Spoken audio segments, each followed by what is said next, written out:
Okay, good evening, everyone. Welcome to the 11th, the 11th Reconciliation Series broadcast. Just before I do start, I would like to acknowledge the traditional owners of the land that I'm currently on. I'm here in Bourbon Q, broadcasting from my house here on the land of the Wurundjeri people, and I pay respect to their elders past, present and emerging. I'd like to extend that to lands that you're currently tuning in from right across Victoria, and I acknowledge elders past and present, but I'd also like to acknowledge where you may have grown up, because that might be something completely different to where you are now. And I'd like to acknowledge your elders because they helped shape who you became today. We're very lucky to actually have the wonderful, the brilliant Kerry Arabeena here with us tonight, who is going to talk about two things. One, about the first 1,000 days. I was going to say the first 1,000 years, but it's not that long, the first 1,000 days. And looking at incorporating Torres Strait Islander perspectives into curriculum. So without any further ado, I'm going to throw over to Kerry and be ready to pose questions. If you can, guys, it'll be good to put your camera on because Kerry is quite interactive with you. So if you can, stick your camera on. So let's go. Fantastic, everyone. Thank you so much for the wonderful, warm acknowledgement of country, AJ. Very much appreciated. I myself am beaming in from Riddles Creek, which is a little suburb in Victoria, regional Victoria. I've been living here since 2017 on the lands of the Wurundjeri people of the Kulin Nation and pay my respects to their elders past, present and those who are emerging. I do have a bit of a presentation that I thought that we could talk through today, which articulates very clearly about where the First 1,000 Days Australia movement came from and how First Nations people shaped the model that's now being implemented in this and two other continents around the world. And we're also then going to focus in on the curriculum that we've developed up to address First 1,000 Days. And again, you can just see how our curriculum has been infused with the First 1,000 Days Australia initiatives and Torres Strait Islander thinking, as well as Aboriginal people's thinking.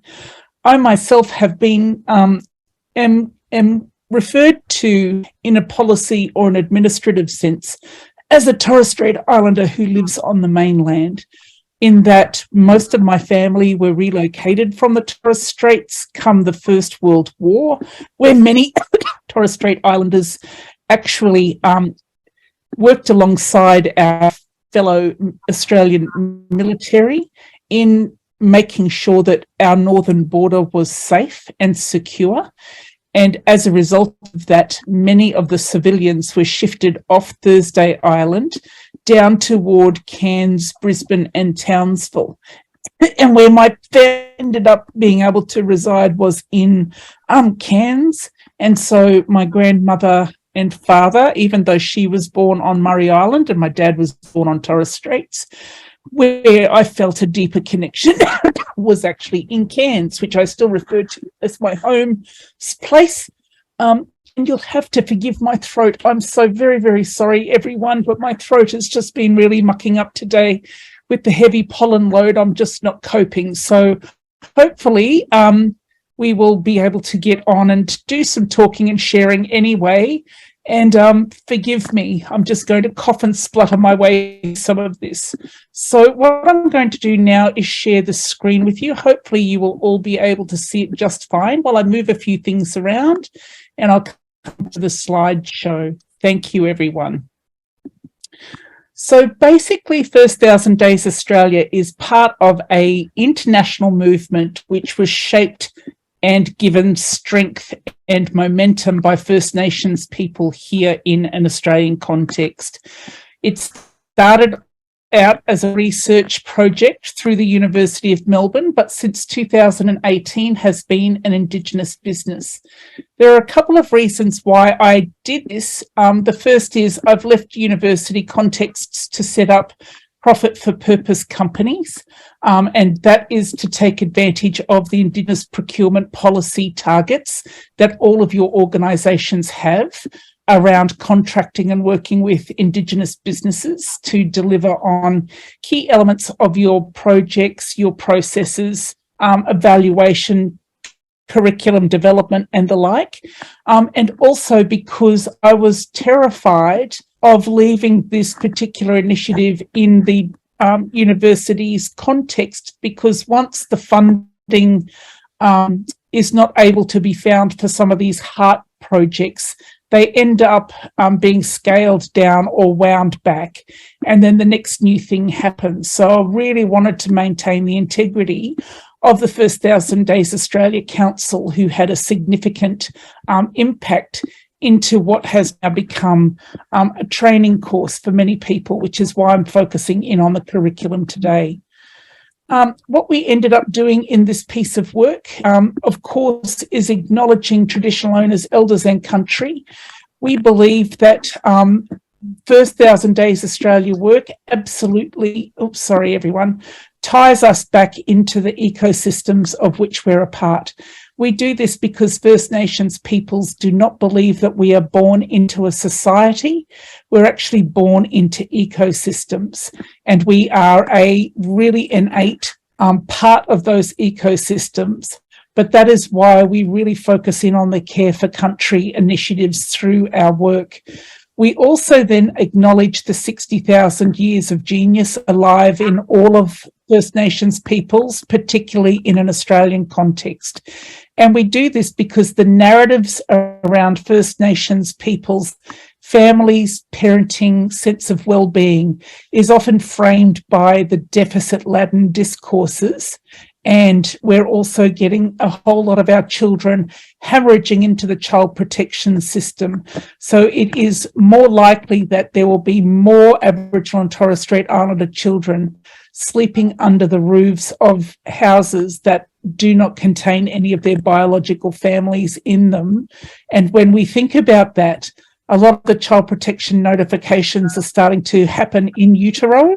And this is a very important fact for me because I spent a number of years working in child protection services, and I understood very clearly about what was happening for our children once they were born, and they were being heavily impacted on by their in utero experiences and the power that sense of empowerment that their families had. And we've found that that has been an incredibly important lens to look at the First 1,000 Days Australia through. We also then acknowledge everyone in the oceanic civilization. We are one island in the middle of the biggest blue continent on Earth, which is the oceans that are either side of us. And when we think about our previous ways of connecting in with other First Nations peoples, we were entrepreneurs, we were matriarchs, we had trade lines and song lines that we were trading along all the way through. And that is reactivating that sense of entrepreneurial action and opportunity is something that's really fundamental to First 1,000 Days Australia work. Kerry, and that is we can't see anything at all on your screen. Oh my God. It still says to us loading. Oh, wow. I was waiting for you to cough so I can jump in. Let me just try to stop share and then I will try sharing again. Yeah. Thank you. Please tell me when it does come up. Yeah, cool. Let me see if that works for you. Click to exit full screen. Does that come up with something now? A white screen. Pardon? A white screen. A white screen? That's not right. Screen sharing is paused. I'm just working out why that might be paused because I haven't paused it. Might just have a technical difficulty. I need Alex from AGECS. Is it possible that it is a private document that you're trying to share, Kerry? Because there are often inbuilt security measures to stop these documents from being able to share like this. People with access, share with people in groups. What I might have to do, my apologies. Look, I can just talk and I can keep the file down and just talk to that without necessarily seeing all the information on it. And I think that might be just a better view. You can see my head talking without all of the white screen action that you've got. Is that going to work a bit better? Can you give us some PowerPoints? Yes, I will. Absolutely. Thanks, Kerry. Fantastic. Thank you. My sincere apologies for that, everyone. I'm not quite sure what's going on. I haven't had these kind of issues for the rest of the day, so it's a bit of a challenge, but nonetheless, we'll get there eventually. So the part of recognising around that entrepreneurial opportunity and existence is really fundamentally powerful, because there are many of our families, because of their past history of being justice involved, or perhaps having different capabilities in their literacy, all of those kinds of things have actually meant that there are many families who are not able to participate in having a job, but there is nothing actually stopping them from having their own business. And so for us in this business kind of space, we have found that whilst we might not be able to get young people into work as such, what we might be able to do is get them into having an experience where they can get a couple of second-hand mowers and then go around and mow people's lawns. And that's a really powerful thing during this period of time, because of the kind of debt load that people are carrying, but we also understand that poverty is an incredible driver during this time of year. The other thing that we really do with acknowledging traditional owners and First Nation people is the deep desire for self-determination and the pain of embodied trauma. And what we want to do is pass on intergenerational wealth, not intergenerational trauma, to people. And so in terms of that, that's been very, very powerful for us as well. Myself, I was Professor and Chair for Indigenous Health at Monash and the University of Melbourne. I'm currently a mother and a grandmother of 3, and I own a couple of different businesses. I'm a founder, coach and consultant. I have done national and international work in ecology and health, and spent a number of years doing sexual and reproductive health through family planning. And that is the way that I came into First 1,000 Days Australia work. It was really through the lens of sexual and reproductive health. The reason for that is because I saw a lot of sexual coercion happening, poor relationships, in which children were being born into, and the cycles of trauma were becoming so tight and intensified during members of our younger communities, that you could see how all of this played out through not having good access to contraception, not having good access to understanding the quality of relationships that are needed to bring children into and resource them for a good future. And also we did a time-specific intervention because of the work that I had done in reviewing our elders' health and well-being, particularly through dementias and Alzheimer's related illnesses. When I was working with the gerontologist Tony Bro, we were doing a lot of work in regional and remote area Australia, and we found that a great majority of our elders were acquiring early onset dementias by the age of 45. And like many others, I thought that it was alcohol-related dementias. But in fact, that myth that I was carrying, that unconscious bias, got completely blown out of the water, because it was vascular-related dementias related to chronic illnesses like diabetes, like cardiopathies, those kinds of things. And what we found was that if you wanted to have good quality eldership and a quality of life across all of your life, then a great preventative strategy was to focus on in utero health and well-being, which we ended up doing. So if you can do smoking cessation through that pregnancy period, if you can reduce the experiences of violence and trauma during that period, then you're going to have a greater impact on vascular health and well-being across a person's life, and we'll end up with the good quality elders that we need in our communities to pass on knowledge and transmit the kind of protocols and understandings that have been the mainstay of our cultural connections for such a long time. That is why we started off a campaign by saying, we're not carrying babies. You're not giving birth to a baby. You've got the sacred responsibility of carrying our future elder. And that for a lot of families just changed the conversation and the way that the conversations were happening to be really deeply empowering. The other things that we wanted to address through this model were the developmental vulnerabilities impacting on school attendance. And where the genesis of the First 1,000 Days Australia model happened in an Australian context was when Tony Abbott, who was Prime Minister at the time, was putting in place truancy officers as a way to try to get children to attend school. This was particularly in 2014. And I was really curious then about what happens for children who've got developmental vulnerabilities impacting on their school attendance and their ability to learn. Another thing that was happening was Task Force 1000. Here in a Victorian context, there was an audit done of many of the children in out-of-home care arrangements, and we found that many children were transitioning out of families into out-of-home care because of chronic stress. And that was really perpetuated through the experiences of family violence, alcohol and drug misuse, and neglect. The third was really about service integration at regional levels. We found that there was a lot of service fragmentation to overcome, and that there was lots of competition for very scant resources, and there was a lack of focus from the period of time from conception through till a child's second birthday. To do that, we really focused in on the needs of adolescents and women of reproductive age, neonates, infants and children during that time-boxed period. And we also then took into account the neuroscience of brain development. We acknowledged the powerful contribution that parental incarceration has on children's health and well-being.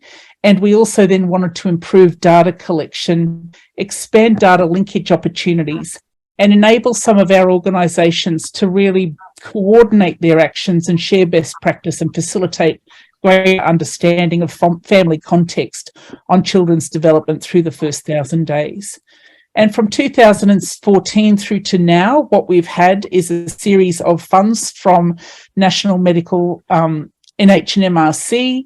We were able to have funds from Queensland Government to really help implement the work, from the Department of Social Services and Security, from the Australian Indonesian Centre. And all of that work together has really developed an evidence base, which has been led from Indigenous researchers and supported by non-Indigenous people's evidence. And we also then identified 6 very strong implementation pathways. The first one was absolutely focusing in on workforce development. There are a lot of generalists who do not understand the specificity of what it means to create great learning opportunities and to do all the neural health work for families during this period of time. We also found that many of the services were funded for short periods and so could really get into projects but weren't able to demonstrate the power of the work that they were doing very well. So we took on a lot of the evaluation work. We also then just went through a process of determining very, very strongly that culture is the protective factor for families.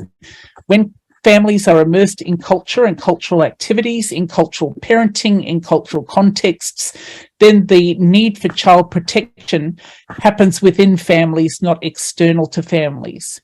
We also then set up for entrepreneurial action and business development, startups, and we gave people like part of our New Look workforces, including peer researchers.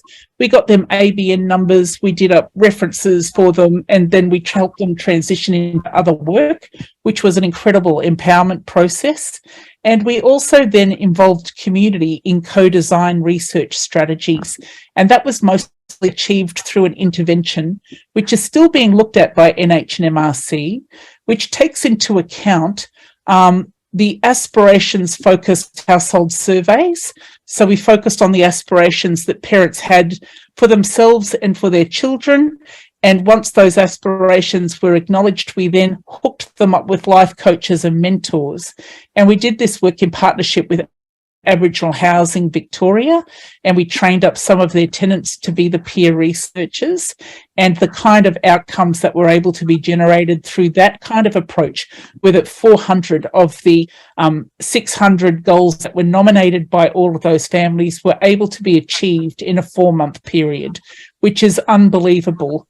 It took a lot for the service delivery system to catch up, though. When you're busy funding deficit-focused strategies, it's actually very hard to fund the preventative and aspirational-focused families. And so that was really interesting and a core feature of this work. And we also then really focused in on regional strategies and coordination. So it was also like we became a backbone agency for a range of different organisations that allowed us to have that greater level of coordination, particularly in that period of time from conception until a child's second birthday. So what we realised was that as a minimum, First 1,000 Days Australia initiatives need to invest in recognising the cultural roles and responsibilities that both men and women have in the early years. This is because a lot of our men are framed in policy and programs as those who perpetuate family violence, as those who are gamblers or who are addicts, and the programmatic response is really tailored around that. There's very little recognition of men's capacity for caring, their ability to nurture, and the fact that they've got very, very strong cultural roles to perform at the early inception of their families. And as a result of this work, I'm very pleased to say that Jack Bullman, who was one of my master's students, ended up doing a piece of work called First Nations Fathering during the first 1,000 days, and what kind of supports men needed to make that transition, particularly during becoming first-time fathers.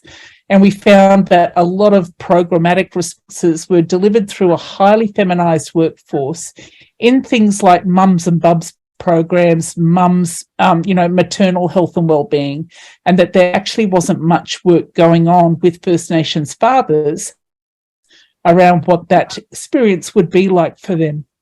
We also then looked at ceremonial engagement activities and what we could do to reactivate ceremony in community. And we've ended up doing a whole lot of welcome baby to country ceremonies, and some of those have been delivered on country for the first time in 128 years, which has been really exciting. And we also then focus in on the right skills and knowledge for parents to care for their children by really activating the kinship networks around people and designing kin-centric workforces. So instead of having a professional look after you, kind of really working within the extended family context to elevate those kin-centric roles and responsibilities of auntie, what it means to be a grandmother, without overburdening grandmas to be the primary carers of their children. We also looked at the roles of elder cousins, uncles, those kinds of things in the children's lives. We also then did having a look at the biological processes and environmental characteristics of the places in which people lived. And that could include doing things like microhistories to understand the impact of First Nations parenting. We also then had a look at regional stories and the intergenerational trauma impacts, as well as yarning circles and empowerment programs. So to emphasise the strategies that we did use, they were all strength-based approaches to parenting to give our babies the best start in life that really did empower parents culturally and reactivate the cultural responsibilities across families. We also then did the family-based entrepreneurial solutions to welfare dependence, looking at micro-business solutions, establishing family-based and local enterprises, because in my view, nepotism really does work in family businesses, not necessarily in community-controlled organisations. Right idea, wrong legal underpinning. We also then focused in on abecedarian approaches, and a lot of work has gone on in this space internationally, which is really putting in place an intervention where children are sat down and their eyes are guided to focus in on key elements of books and or other kinds of natural processes that they've got access to. And of course, then nutrition programs, family planning, building workforce awareness on how to engage dads, and improving access to comprehensive primary health care. And that was a really important thing for grandmothers and mothers to take leadership on, to help design interventions that families would feel okay about being part of. We also then looked at working through business opportunities and creating ways to relieve debt. Like the debt cycles that many of our families are on during this really important period of time creates chronic stressors, some of which have been enormously exacerbated through the natural disasters as well as the shutdown over the COVID period of time. And into communities and behind closed doors, we saw an elevation and an escalation of family violence in ways that many first-time perpetrators were also ringing up helplines for support because that's not what they wanted to do, but the chronic stress was such that they felt like they needed to. The other thing that's become very important during COVID for us to understand is that the mental health decline within fathers during this period of time has been excessive, and that is because they haven't been able to participate in the routines that help give their life meaning and purpose. That whole idea about providing for your family was completely disrupted during COVID. So instead of some of the most resilient members of our families, they're now the most compromised in terms of mental health and well-being. The other thing that we do is really powerful because we do have evidence now that shows that relieving poverty, particularly during this period of time, has been shown to increase birth weight and other outcomes, which can reduce the likelihood of negative health and well-being being experienced by that person later in life. So when people have reduced the chronic stress and when they have got an opportunity to at least live comfortably every fortnight, and when they feel like they are in control of their debt, then it has a fantastic outcome on birth weight and opportunity, which is why we focus a lot of effort on business opportunities and creating other pathways to relieve debt. In terms of what we've done to promote the sacred responsibility of carrying our future elders, when we work through a cultural lens, we do things like really focusing in on ceremonial options, including welcome babies to country. And then we've got some really clear messages that are really focused in on culture. So modern matriarchs, what does it mean to be a modern matriarch in the family rather than a teenage mother who's not got parenting skills to look after her children. We also then focus in on pristine pregnancies, and we talk about the power of those pristine pregnancies as being the child's first experience of being culturally safe is in utero. And so what are we actually doing for that in utero experience to create cultural safety, rather than, again, putting that responsibility out there on professionals, really talking about the personal responsibility to create that culturally safe environment. We've also got a couple of charters of the rights of children yet to be conceived, and also then the right for our men to be acknowledged for their kindness and their capacity for nurturance without embedding those negative discourses around all of our men. And so we've done Our Men, Our Shields, which really speaks to the powerful roles that men play during that early part of the formation of their families. And all of those are available off our website. The other things that we do in terms of culture-based activities is involve elders as residents in places when we are talking about sharing knowledge. We also have elders from that place to talk about the birthing stories, go visit birthing trees, talking about cultural parenting practices. We talk about men's and women's roles and responsibilities during those early days. And men, as it turns out, are responsible for nutrition. So if you're giving nutritional advice to anyone other than the partners or men involved in that young child's life and growth cycles, then we're not acknowledging the cultural roles that men play. We've also done naming ceremonies where children are okayed up, named and presented. We've had people make resources for our cultural activities, including coolamans, kangaroo pelts, possum skin cloaks, certificates of birthing, which has on them their parents' lineage and their country that they're from, and evidence of improvements with introductions of smoking ceremonies so that mothers can have access to smoking ceremonies through hospital-based services now. And the Gold Coast Hospital in Queensland was a great example of how that happened.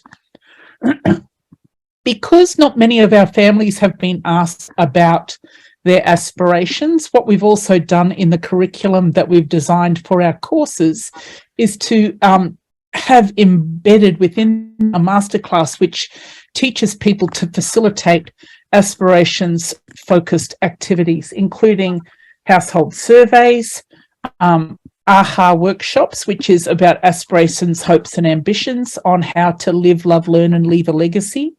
We get families to work on developing vision boards and journey sticks, and they also then have access to life coaches, cultural mentors, cultural healing practices and the like. And that's been a very, very powerful way of being able to embed some of the regional strategies, but also allow First Nations families to lead. The other thing that we've done is implement the regional strategies in a couple of different locations. So what we've found is that this can work not only in an Australian context as it's led by First Nations families, but in international contexts as well. It's one of the few Indigenous-driven, led, designed, developed, evaluated programs that's been able to scale into other countries, and I'll get to that in just a little moment. But where we have landed this work is in the Gold Coast region, in the Yarra Valley, Shepparton, in Dandenong, Townsville, Moreton Bay and Mount Isa, Latrobe Valley and Mornington Peninsula. There are a couple of other initiatives that are also called First 1,000 Days, but they're not auspiced or recognised by First 1,000 Days Australia because they are not as comprehensive in the way that we do our work as they're delivering through those programs. We've really referred to this as a movement, not a program, because as I found out through the university, programs can get defunded, but movements, you have to be very clear about who you take money from and why, because not all money is good money. So we could have had this funded 1,000 times over by Twiggy Forrest's outfit, but my board, when we were setting this up, said that we should not take monies from those companies that are degrading our environments, because our environments are actually part of our long-term future, and really bringing our children up in the 21st century requires them to have that ecological understanding and appreciation, which has been very, very powerful for us. But it means it's been unfunded for a long time because of the emphasis on prevention in tertiary focused institutions has been hard, but it's also really powerful now because we can determine who it is that we would like to work with and the reasons why. The international strategies have been implemented in the Arctic Circle with Tromsø University, and that was funded out of the Sami Parliament for Sami people. So we actually did 3 visits to Norway to work with social workers in those regions to implement First 1,000 Days with the Sami in that region, which was very exciting. And they focused in on language revitalisation, interestingly. And then we also did work with the Australian-Indonesia Partnership, where we completed 2 summits involving Indonesian government officials, educators and early childhood specialists in Australia and in Indonesia. And we also then focused in on the medicinal quality of native bush foods, in particular for health and well-being, folate and others for that very important first 1,000 days period of time. So in terms of where we're at now, we've got a whole range of charters that you can download off our website for free, and they are very clear and aspiration focused. We've also got a set of affirmation cards that were developed up again by First Nations peoples, but can be used in different contexts. So I have given these cards to workers so that they can use them with their families. They can give out particular cards where the parents can hold on to them and refer to them often. People have set up little altars in their homes or put it on their fridge for their kids to be looking at, and that was a real lovely little family affair in that my niece is a medical illustrator, so she did all the drawings and I did all the words, but it's basically, again, following on from those ideas. So the first one is, I am not alone. I'm surrounded by love from my child and my community, and I am needed. My baby relies on me to hold and nurture them through life. So just some of those kind of other expectations that might be there from a parental point of view, that is really powerful. We also then do the embodiment of cultural healing practices through WIAPA and focusing in on earth mindfulness. And what we've ended up doing was developing an online course as part of our digital pivot, which has been really clear. And I've just had to refilm the whole thing, actually, as part of our commitment to curriculum, to take into account the fact that no one wants to watch me talking for 20 minutes at a time. So I really do appreciate all of you paying attention here. It is hard work, people, but I'm truly grateful. And then the other thing was that we really did build into some of the experiences, what we were seeing reflected around the continent in terms of natural disasters and breastfeeding and protecting the rights of infants and neonates during that time. So in the first module, we really focus in on why we acknowledge country, how we work with layered meaning in terms of First Nations knowledge and Western knowledge and how those things actually work together. We focus in on the criticality of the first 1,000 days and then supporting and extending the concepts of family that we're familiar with working in. The second module is really focusing in on the work that you're doing, which is reconciliation at the early years and putting children's voices in the centre. And then how to do infant-led therapeutic interventions. So when you're doing family therapy work, how you really lead from the infant. And you can see from the infant's eyes how they're looking, whether their body is stiff, how they engage with how they're feeling about the work, and then using their children's experience to kind of relate that to parental interventions has been very powerful. We also then focus in module 3, looking at the cultural determinants of health and wellbeing by introducing people to our sciences, to community voices and really hearing what people want, talking about cultural determinants and early years interventions and how to use and approach Indigenous knowledges, and then really focusing in on policy innovation. And then the 5th module focuses in on how to develop regional plans, what it means to have an entrepreneurial workforce to facilitate some of the cultural healing programs. And then finally, we've developed up the masterclass, which is really looking at AHA workshops and focusing in on those key aspirations that people hold for themselves and for their children. So in terms of that, we've got our website, which is www.first1000daysaustralia.com. So it's all words except for the 1000, which is 1000. We're also on Facebook as First 1000 Days Australia, and we post a lot of information, our course content, those kinds of things that we've spent a lot of time doing, including getting the courses accredited. And that was really important for us because we didn't want to go down an RTO route. We did want it to be meaningful for people who came and did like the 2-day face-to-face course, which is what we're able to do again now. And then people have access to the online modules to really deepen or have knowledge to go back to, and other additional resources online.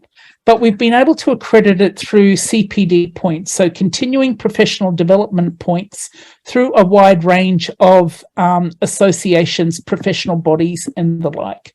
So it's currently registered through RACGP, the community workers, social workers associations and the like. We couldn't actually get micro-credentialing, but we could get the professional associations to have a look at all the modules, understand how powerful the modules and the curriculum are for people who are part of the workforce, particularly facing inward to that first 1,000 days. And I'm hoping that that's given you both an overview of First 1,000 Days Australia, the movement and where we're at, and what it is that we're focusing in on now, which is the online course development, getting that accredited, and now re-implementing the 2-day workshops for people where they get access to a whole lot of information.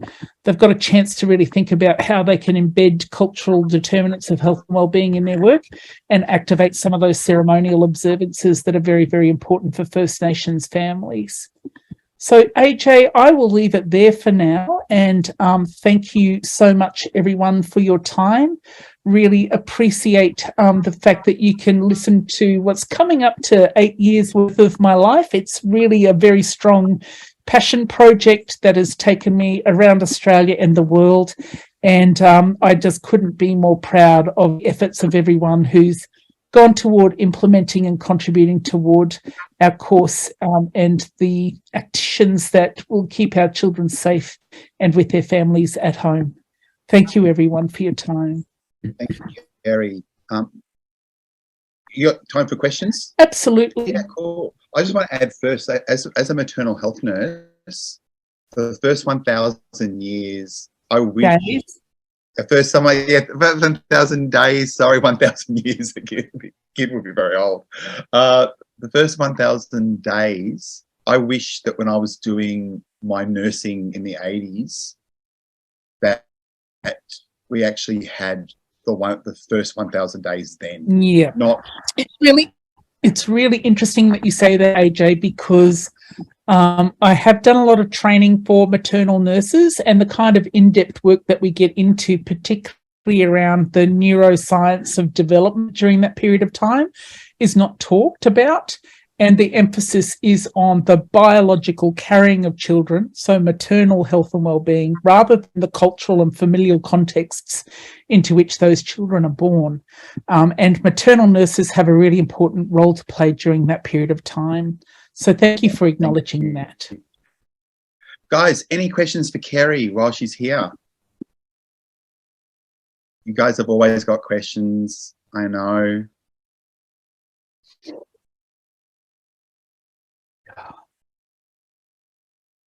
I know they're there, Kerry. They've been sending messages through that say, thank you very much, very impressive. Thank you, amazing efforts. Thank you very much. Thanks, Kerry. It sounds like such valuable work. So I'm seeing the comments go through. Any questions? I've just put in the chat box for everyone our website. There is a whole lot of resources that you can have access to there, including those charters. Just download them, work them into your work where you can, put posters up on the walls, those kinds of things. When people enroll in courses, they get some other kind of posters that really do emphasize those pristine pregnancies.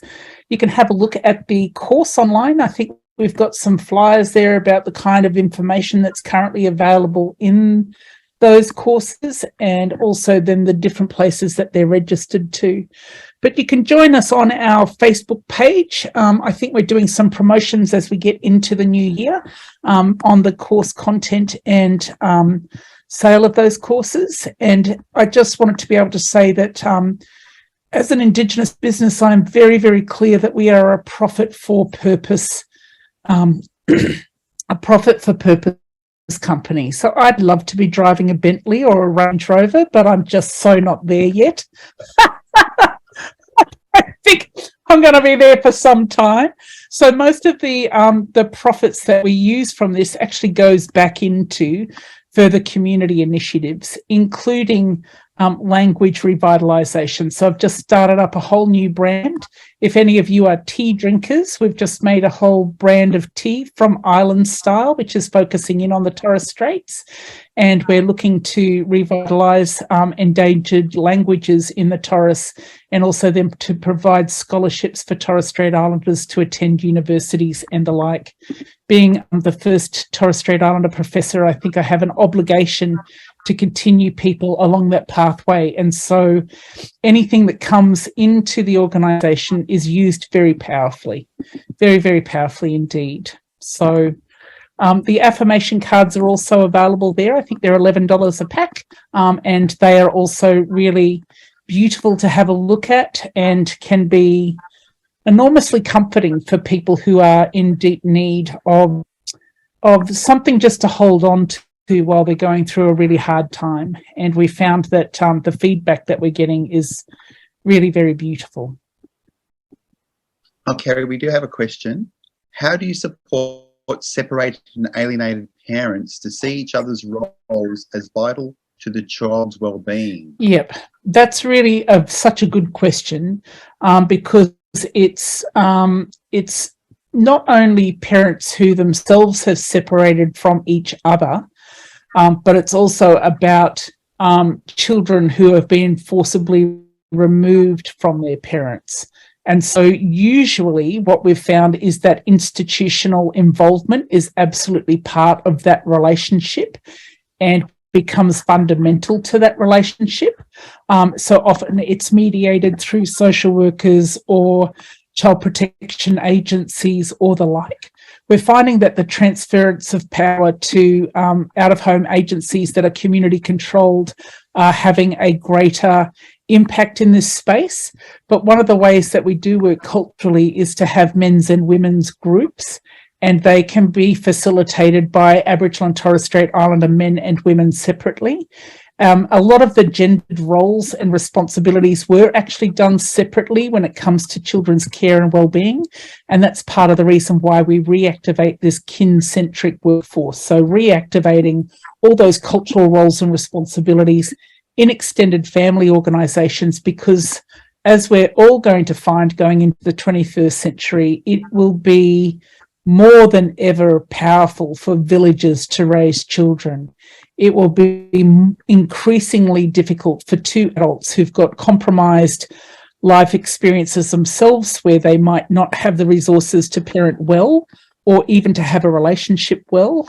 That's why we really emphasise those cultural practices, cultural healing, men's and women's roles and responsibilities. And then why we've also emphasised men's roles and responsibilities through the Our Men, Our Shields in particular.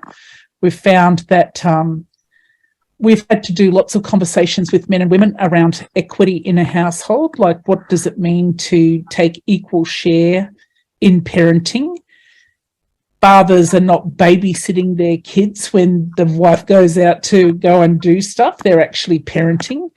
But what we've done as a professional workforce is undermine the parenting roles and responsibilities, because we've assumed a professional role in the quality of those relationships, except when the times when we really needed to be part of them, which is often 3 o'clock in the morning when there's a meltdown happening of some kind. So we're not engaged with magistrates or family courts, but part of the cultural mentoring and cultural workforce really does help bring culture as the basis for which children's wellbeing is experienced. And sometimes that can be reliant on parents being civil toward each other during that period of time, or it's around activating those extended family responsibilities to really help those parents engage with their children well. Thank you. That was a very powerful question. Any more questions? Just checking. Some of the feedback's come directly to me rather than to everyone. Let me have a look. Well done. Thank you, Kerry. Thank you, Kerry. Thank you, Kerry. Thank you, Kerry. Lots of thank you, Kerrys. Hooray! Here's one. Are the parenting traditions fairly uniform for Aboriginal and Torres Strait Islander people? That's a good question as well. And again, what we've found is that whilst there are some genuine parenting roles and responsibilities that only can be done by men and women in their parenting roles, a lot of it will depend on the places where people live. So cultural parenting practices might be different. If you live near an ocean, have access to a beach, you require going inland toward birthing trees. Whether you're in the desert and you've got different elements of being smoked or smoking. For some places, for example, it's really healing for parents to be smoked at the time of birth, but in other places they've said, no, you can't do that because it is helping people move on to the dream time. And that is why it's really important for us to check in with the elders and have the elders-led responses to those kind of initiatives in those local places. and we're heavily reliant on the community-controlled organisations to help us find the elders, or we go back to AGECS, which is the Australian Institute for Aboriginal and Torres Strait Islander Studies, which has got large information sources on culture, language, and parenting. Some of that is embedded in the languages that have nearly now been lost. And so the digitisation projects through there are very, very powerful because the environments in some way teach us how to do parenting. And as a species, like as a mammal, we all have ways in which we parent that are specific to being mammalian. And in other places, then there are cultural anomalies, but that's usually led by the ecosystems in which those cultural practices are led. Kerry, we've got one more question here, and that is, do you think that Torres Strait Islander culture is, or I would say perspectives as well there, for other culture, is often not, I'm just trying to read, is often left out of curriculum development? Yes, it is. I am wildly cranky as a Torres Strait Islander woman. And it's not very many places I get to be able to say this, but thank you for the question, because I find that a lot of the fantastic initiatives for First Nations people in this country and the world is actually led by Torres Strait Islanders. So disrupting terra nullius, as an example, was done by Torres Strait Islanders, which has now benefited the land rights movement in Australia and internationally. And Mabo law has become part of the international arrangements, which are very, very powerful for First Nations people around the world. Again, Torres Strait Islanders have taken the Australian government to the UN on issues of climate change, and the fact that they've not paid attention to government's responsibilities to protect cultural groups as a result of the work. I think sometimes we forget that there are two Indigenous nations or two Indigenous peoples within First Nations in an Australian context, and a lot of the recent experiences I've had have been about discrimination because of the capitalisation of the word Indigenous.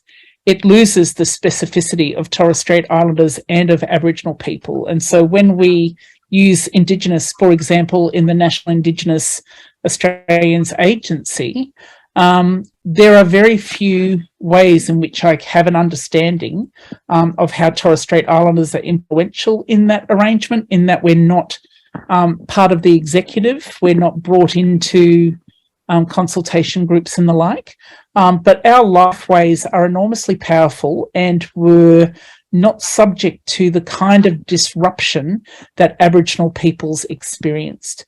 We've still got all of our languages being spoken, even though they are endangered. Even though we were able to move away from our homelands, we were able to bring our culture and dances and other feastings and other strategies into different countries and where we live. And some of us just needed to leave the Torres Straits because we couldn't cook. I can't cook to save my life, but I can write 5 books, I should say, in a year. So, you just got to play to your strengths where you're at. But if you get the chance to work with Torres Strait Islander people, we're genuinely very kind, happy to share knowledge and happy to work alongside people so that you get the best of both worlds for the children whose care you're responsible for. Kerry, the last question we've got is, what steps would you suggest we take as educators to decolonise our own teaching and partnership practices with children, colleagues and families? What a wonderful question. That is a wonderful question. The first is, I would say, come and do the course, just saying. Because what we do then is really focus in on not so much decolonising our mind, because that is very, very difficult to do in a hugely colonised world. And all of us, I believe, are caught up in the processes of post-colonialisation, in that the wealth of those individuals who are incredibly wealthy around the world is growing. And the poverty experience of a great many number of our species, totaling 8 billion now, is in poverty. And so what we've got is an unusual experience where we've got the largest number of adolescents alive at any time in the evolution of our species ever. That is extraordinary to me. And so it's not so much about decolonizing, but really bringing into effect the fact that we are living in the 21st century, and sometimes 20th century institutions, practices, ways of knowing, being, doing will not suit a 21st century life experience.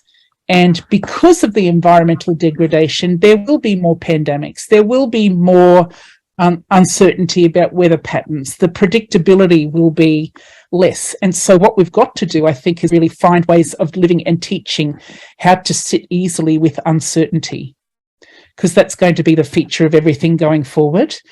In the course, what we do is teach something called 50 questions, and it is a technique that's grounded in the theory of diffusion of innovation. So how do you diffuse innovation through all of these living networks and systems? And that, for me, is probably a much better point to get to rather than decolonizing. Because I'd say to decolonize, just get out of the institutions that you're taking a salary from and become an entrepreneur. It's tough going. I know how to sit with uncertainty really clearly now, and that's not about decolonizing. It's just accepting that I feel and experience harm taking a salary from those institutions that are not serving us going forward. And so I don't. And what it gives me a chance to do now is say to those 15-year-olds who are also disengaged from education processes, I said, that is just so fantastic. You must be just like Richard Branson. He didn't finish high school either.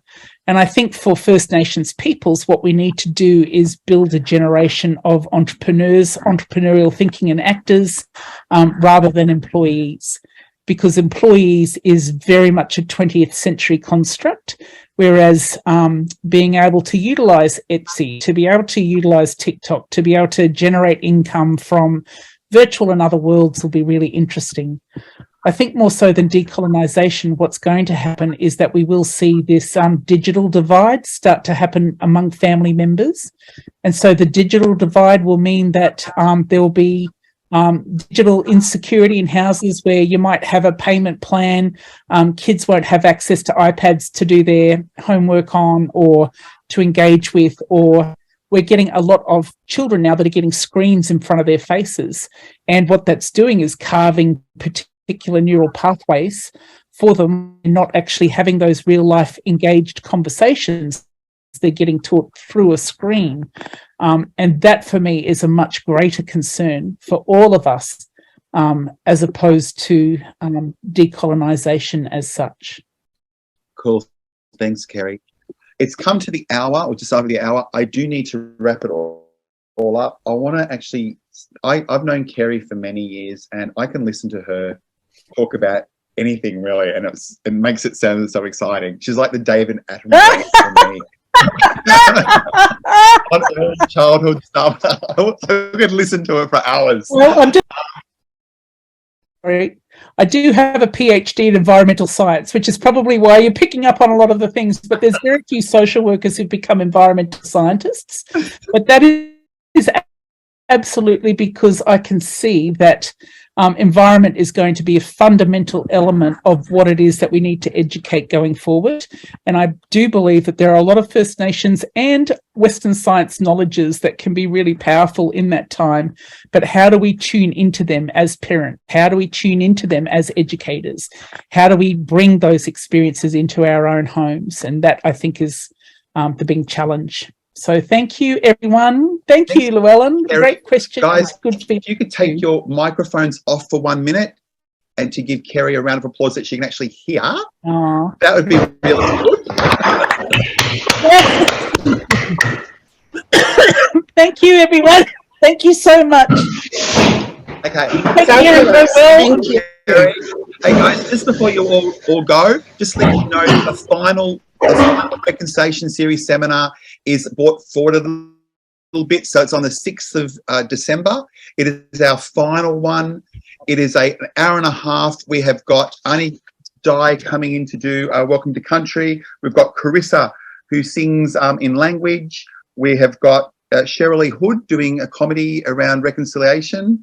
We have also got Miss Hood, Marika, who is a Indigenous rapper.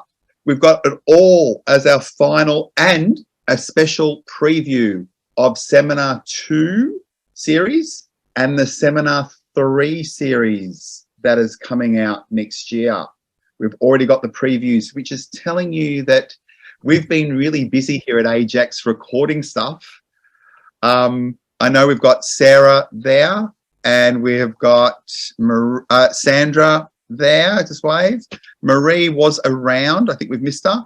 We have been busy recording the series 2 and 3, which is all going to be released in the new year, but you will get a preview at the next workshop.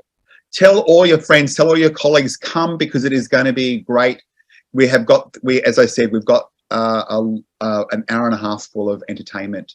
To thank you guys for hanging with us for the 12 sessions of the Reconciliation series. I'm AJ, so I'll say good night, and I'll see you next time. Bye, guys.